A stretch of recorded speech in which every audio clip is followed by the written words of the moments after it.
ஜீவநீரோடை ஊழியங்கள் வழங்கும் இதயத்திற்கு இன்று ஒரு சிந்தனை. ஆசீர்வாதமும் தடைகளும். சில நேரங்களில் நாம் மேலானவைகளை தேவனிடம் நாடுகிறோம். அது தேவனுடைய பார்வையில் மிகவும் பாராட்டுக்குரியதே. சில நேரங்கள் நம்முடைய வாஞ்சையும் விருப்பமும் ஆவிக்கேற்றதாகவும் தேவன் விரும்பத்தக்கதாகவுமே உள்ளன. ஆனால் அந்த வாஞ்சை நிறைவேறத்தக்கதாக தேவன் சில ஆலோசனைகளை கொடுக்கும் போதோ அவை நமக்கு மிகுந்த பாரமானவையாக தோன்றிவிடுகிறது. நம்முடைய மேலான வாஞ்சைகள் நிறைவேற தடையாக உள்ளவைகளை விலக்க தேவன் ஏவும் போது நம்முடைய வாஞ்சைகளை விட்டுவிடவும் தயாராகி விடுகிறோம்.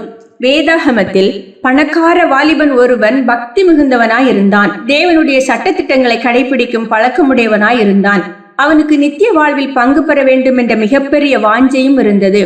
அதற்காக அவன் இயேசுவிடம் ஓடோடி வரவும் செய்தான். ஆனால் அந்த நித்திய வாழ்வை பெற அவனுக்கு தடையாயிருந்த செல்வத்தின் மேலுள்ள பற்றை உதறச் சொன்ன போதோ அவன் வாஞ்சியை விட்டுவிட்டு போய்விட்டான். ஆண்டவராகிய இயேசு கிறிஸ்து ஒரு உண்மையை தெளிவாக வெளிப்படுத்தியுள்ளார்.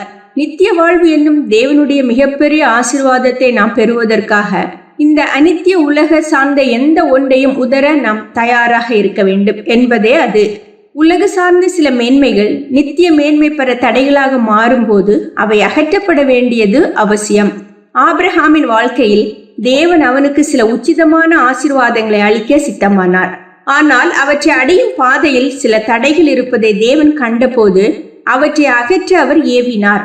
உணர்வு பூர்வமாகவும் அறிவுபூர்வமாகவும் அவை மனவிசனம் தருகிறவை.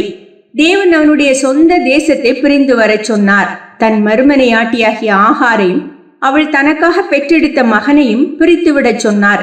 இவைகள் யாவும் தேவனுடைய பார்வையில் விலக்க வேண்டிய தடைகளாக தோன்றினாலும் ஆபிரகாமிற்கோ அந்த பிரிவுகள் மிகுந்த மனவிசனத்துக்குரியவை. ஆயினும் அவன் தன் சுய உணர்வுகளுக்காக நிற்காமல் தேவனுக்காக நிற்க விரும்பினான். எனவே தேவன் அவனுக்கு மேன்மையான நிலைகளை கொடுப்பதற்கு எதுவுமே தடையாயிருக்கவில்லை. ஆம், நம்முடைய பார்வையில் மேன்மையாக தோன்றுகின்றவைகள் தேவ திட்டம் நிறைவேறுதலுக்கு தடைகளாக இருக்க முடியும். தேவ ஆலோசனையை ஏற்பதால் நித்தியமான ஆசீர்வாதங்கள் உண்டு. சிந்தனைக்கு: தேவன் செய்ய சொன்னதை நீ செயல்படுத்தாதவரை தேவன் செய்வார் என்ற உன் நம்பிக்கை செயலற்றதே. தேவன் செய்ய சொன்னதை நீ செயல்படுத்தாதவரை தேவன் செய்வார் என்ற உன் நம்பிக்கை செயலற்றதே.